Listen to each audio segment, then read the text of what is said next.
focused on shrub influence on tundra herbaceous communities at Niwot Ridge Long-Term Ecological Research Station. Niwot Ridge is in an alpine tundra biome, and data collection has been happening there since the 1950s. It is known as an important bellwether for ecological change. And this is because alpine ecosystems are sensitive, which means that small global climate changes invoke large ecological changes in the alpine tundra. For example, shrub cover on Niwot Ridge has increased by 441% over 62 years.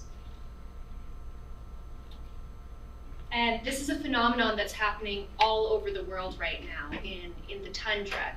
Shrubs are encroaching on areas that are becoming more hospitable to them in high altitudes and also in the Arctic. But what does shrub encroachment mean for existing tundra communities? Well, there are gaps in our understanding of the effects of this. We do know that shrubs change their surroundings because they trap snow, which increases winter soil temperatures because snow acts as an insulator. It increases decomposition rates in the soil, which can change soil nutrient content, and it also increases moisture throughout the year. In order to quantify shrub influence, we look at plant traits, which are measurable characteristics that describe plant function. For example, plant height or specific leaf area, which is the ratio of leaf area to leaf dry mass. These tell us what growth strategies are advantageous under local conditions. Under harsh conditions, plants tend to be shorter and have a lower SLA, which means smaller and thicker leaves. These conservative growth strategies help protect plants from harsh conditions. Previous data from Niwot Ridge shows that community-wide plant traits, such as plant height in this example, relate to terrain type. So more moisture means taller plants in general. For our methods in answering the questions we have about shrub influence, we chose 3 different terrain types: dry meadow, moist meadow, and wet meadow, which just differ in the amount of water saturation they have throughout the year.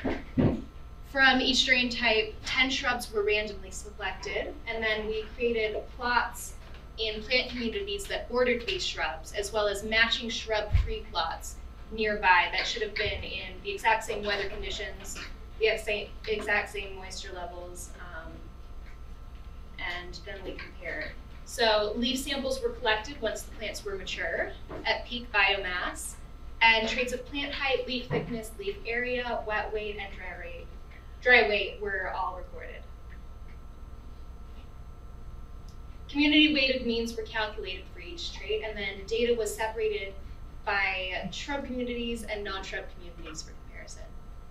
Our results indicated that shrubs did have an influence on community-wide plant traits, but this influence varied greatly depending on terrain type and on species. So plants behind shrubs tended to, in general, have higher mean height and higher specific leaf area, which meant the leaves tended to be larger and thinner.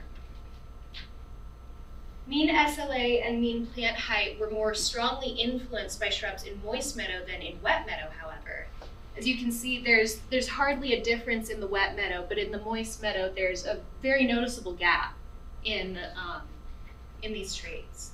The dark green is the shrub plots, and the lighter green is the non-shrub plots. So why were moist meadow plants more affected than wet meadow plants? We believe that increased moisture from the snow accumulation behind shrubs might not make a difference for the already waterlogged wet meadow. You just can't get it more saturated. The mean height of most plants was slightly shorter in the presence of shrubs, but grass and sedge species of Distampsia cespitosa and carrot species were taller. Mean specific leaf area was also higher in the presence of shrubs for most species.